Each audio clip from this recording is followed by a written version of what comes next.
Saúdo você com a graça e com a paz do Senhor Jesus. Bem-vindos a mais um vídeo aqui no meu canal, este é o Aprendendo Bíblia. E hoje a gente vai falar a respeito de um estudo que eu falei na introdução do meu canal lá uns 3 anos atrás, mais ou menos, quando eu criei aqui no YouTube, que era a respeito do buraco da agulha, onde passa um camelo ou não passa.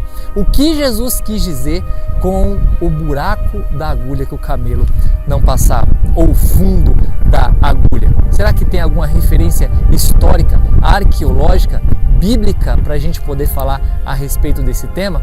É isso que nós vamos ver no vídeo de hoje. Espero que vocês gostem desse conteúdo. Não se esqueçam de se inscrever aqui no canal se vocês ainda não são inscritos. Ativem o sino de notificações, deixem o like, compartilhem esse conteúdo para que mais pessoas sejam abençoadas através dessa mensagem.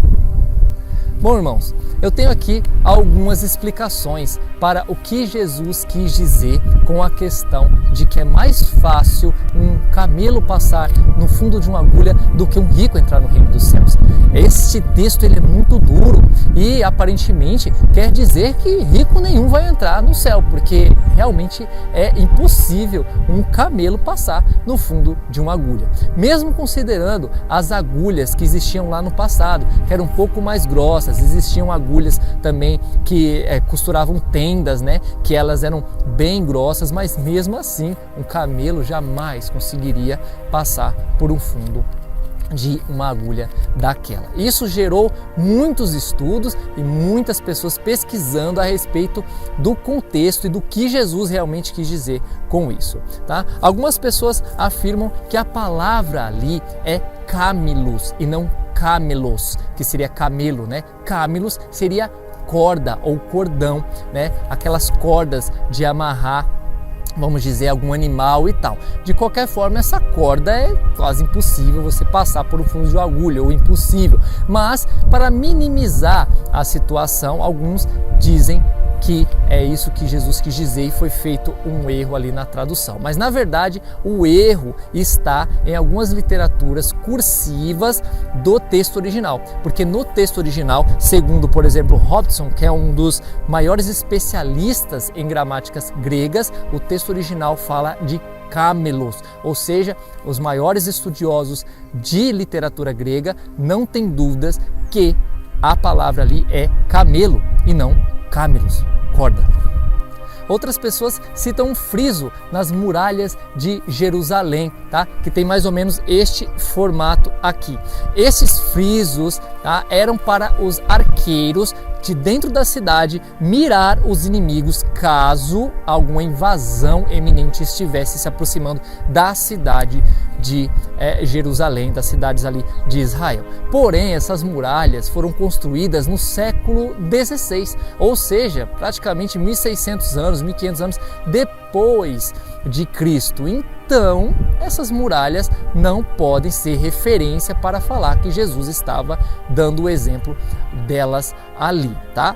Mesmo elas sendo ali um pouco maiores do que um fundo de uma agulha tradicional, provavelmente não é isso que quer dizer. Bom, também há uma teoria do século XII que foi criada para explicar que havia uma porta em Jerusalém, ou várias portas, onde entravam mercadores. E eles chegavam com seus camelos e tinham que deixar eles na porta, porque eles não agachavam para passar por essa porta, tá? A porta era baixa e os camelos não agachavam. Mesmo que agachasse, tinha que tirar todas as bagagens dele para poder passar. Então aí ficaria mais plausível, né? Porque ainda que difícil, agachando o camelo, você conseguiria arrastá-lo para ele passar pelo buraco da agulha. Porém, não há nenhum relato, a não ser esse do século XII depois de Cristo, como eu disse a vocês, que cite que houve ou há agora uma porta em Jerusalém que se chama fundo da agulha, o buraco da agulha, como você quiser.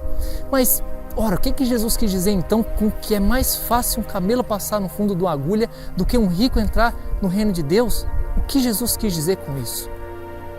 Meus amados, aqui no meu canal Aprendendo Bíblia eu busco sempre trazer para vocês contextos históricos, culturais, de como que o povo em Jerusalém vivia naquela época, na época de Jesus, nos tempos bíblicos, antes de Cristo, até depois mesmo de Cristo, para que a gente possa entender e adaptar essas questões polêmicas para a nossa cultura, para o nosso tempo, não para nós aqui, mas adaptar na cultura deles. E a cultura de que é mais fácil um camelo passar por um fundo de uma agulha do que um rico entrar no reino dos céus é a hipérbole.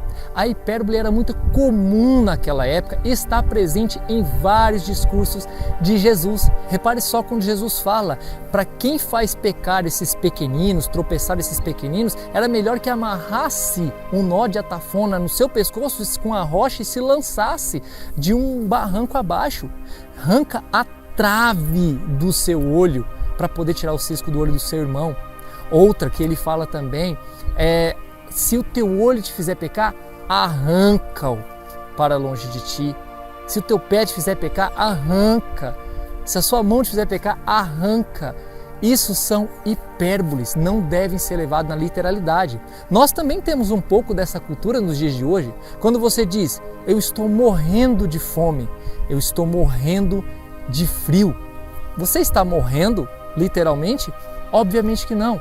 Mas você usa essa hipérbole para expressar tamanha sua fome, tamanho frio ou calor que você está sentindo. Você usa uma hipérbole.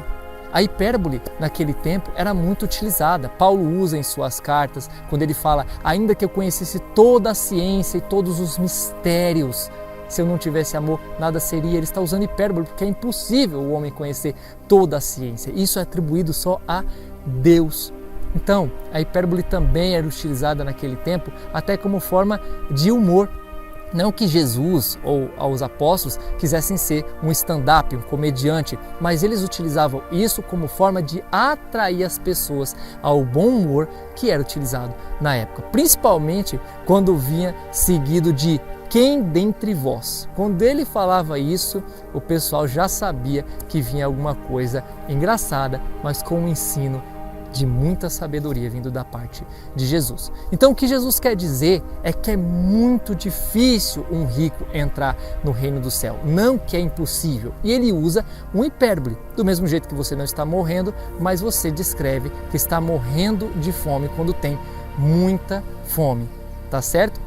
De sorte, existiram muitos ricos na Bíblia, tanto no Antigo quanto no Novo Testamento. Aquele que Pedro foi levar a palavra depois de receber a visão lá em Atos dos animais e tudo mais, que era uma pessoa que nem era judeu e ele era muito rico e dava tantas esmolas que chegou até no céu, como está escrito lá. E a salvação chegou à casa dele.